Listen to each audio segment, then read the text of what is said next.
से जिन श्रावकों का सूर्योदय होता है, जिनके उत्तम शील का स्मरण करते ही अंतर में निर्मलता आती है, ऐसी महान सतियों के सुंदर चरित्र पुष्पों की श्रृंखला में एक उत्तम पुष्प की महक हम प्रस्तुत कर रहे हैं। आज से हजारों वर्ष पूर्व तीर्थाधिपति नेमिनाथ भगवान के शासन काल में धर्मरत्न, शील शिरोमणि, आत्मा आराधिका, सत्य साधिका सती राजुल ने अपना जीवन तो धन्य किया ही, साथ ही समग्र भरत भूमि को भी धन्य किया। श्री नेमि कुंवर की अर्धांगिनी होने का जिन्हें सुमधुर योग प्राप्त हुआ था, परंतु नियति को तो कुछ और ही मंजूर था। आइए देखते हैं कैसे राजुल आत्मानुभूति से सुशोभित जगत बंध्य हुई। उनकी गौरव गाथा गाने के लिए हम सभी आदिष्ट हुए हैं, तो चलिए चलते हैं।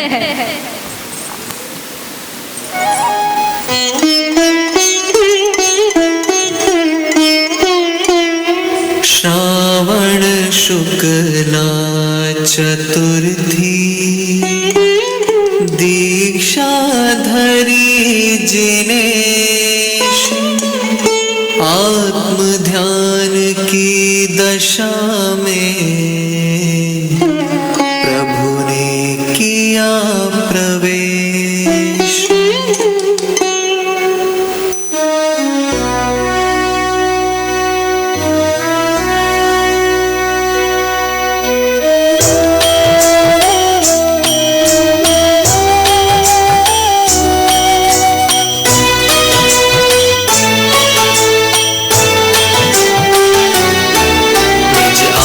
ध्यान में लीन हुए श्री नेमीश्वर मुनिराज यहाँ। अब जूनागढ़ को चलते हैं, देखें क्या क्या हो रहा वहाँ। किंकर्तव्य विमूढ़ हो रहे सब जन राजुल सहित यहाँ। सभी नागरिक हैं व्याकुल, संतप्त और उद्विग्न यहाँ।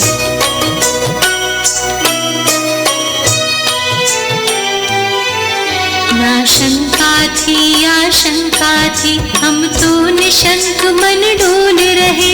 अंतर अंतर में अति प्रसन्न, बाहर से कुछ ना भूल रहे। हम सोच रहे थे मन ही मन, नेमीश्वर के दर्शन होंगे। हाँ वर राजा नेमीश्वर के दर्शन होंगे, दर्शन होंगे। सब सोच रहे मन ही मन में, क्या होगा राजुल बेटी का।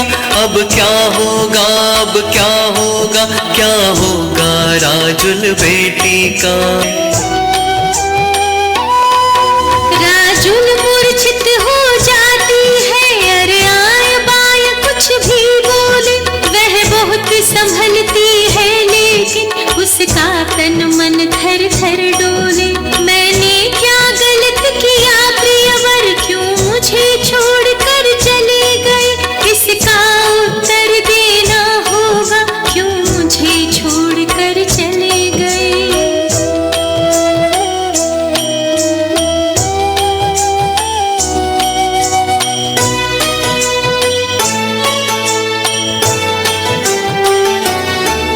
यदि शादी करना इष्ट न था तो क्यों बारात लेकर आए। क्यों कर स्वीकार किया पहले, मेरे सपनों में क्यों आए। सपनों में आकर चले गए, यह एक बार भी ना सोचा। तेरे सपनों में रमी हुई इस राजमती का क्या होगा।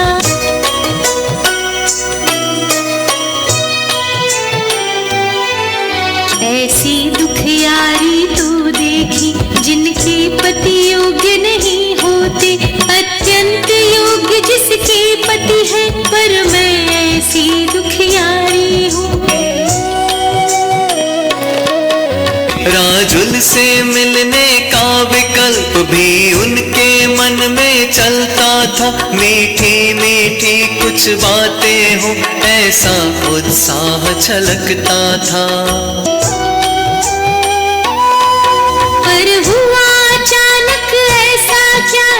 कुछ ठुकरा कर चले गए, हमसे कुछ कहे बिना ली हमको ठुकरा कर चले गए।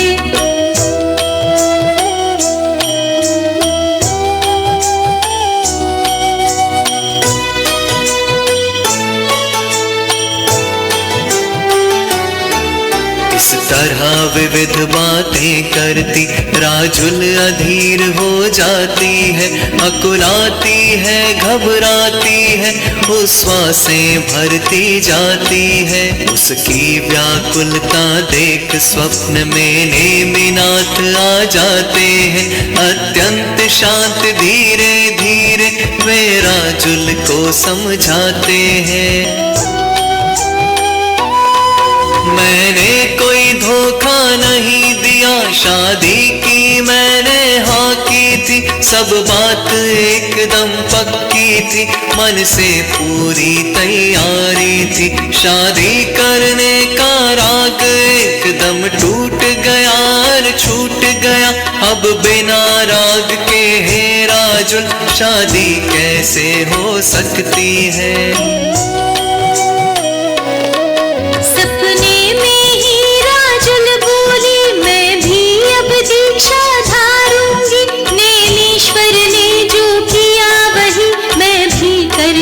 बतला दूंगी उनके पद चिन्हों पर चलना अपना कर्तव्य समझती हूँ रे, उनकी अनुगामिन होना अपना कर्तव्य समझती हूँ।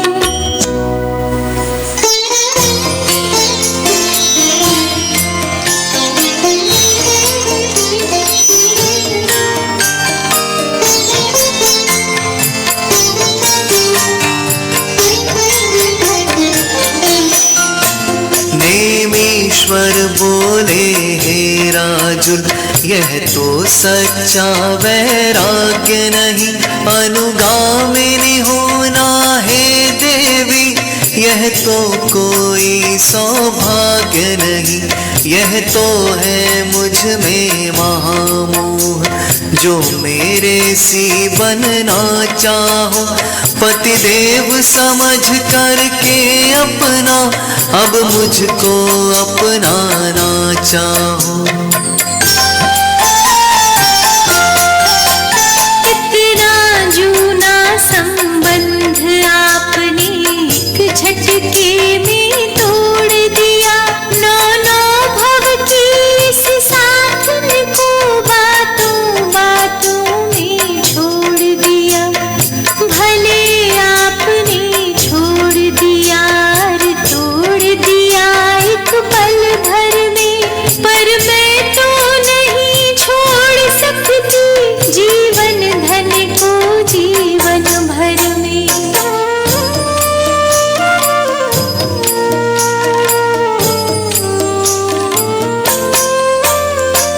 नेमिनाथ बोले राजुल इन बातों में कुछ सार नहीं, नौ भव के इन संबंधों में देखो तो कोई सार नहीं। निश्चय से देखो तो देवी इनका कोई आधार नहीं, एकत्व नहीं स्वामित्व नहीं, आधेय नहीं आधार नहीं। यह राग भाव तोड़ो राजुल, भव की चर्चा का अंत करो, मैं अधिक कहूँ क्या है राजुल, इस भव में भव का अंत करो। भव भव में नहीं डोलना है, भव तो दुखों का सागर है, अब तक अनंत दुख भोगे हैं, यह पूरी तरह उजागर है।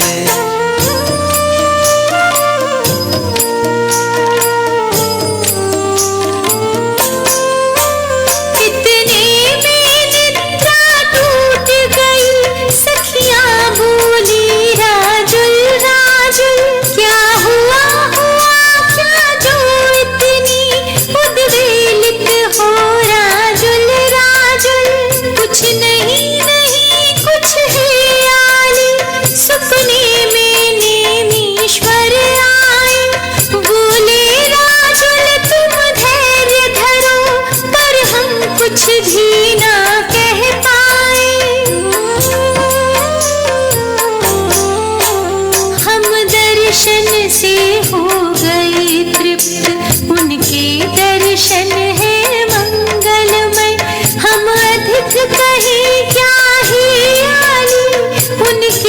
प्रवचन है मंगलमय। स्वस्थ चित्त राजुल हुई, शोक रोग से पार। अब न शिकायत किसी से कोई रही इस बार।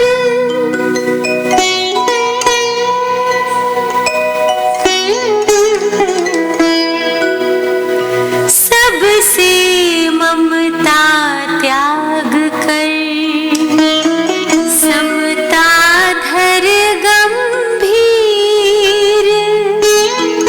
संयम धारण के लिए होने लगी अधीर।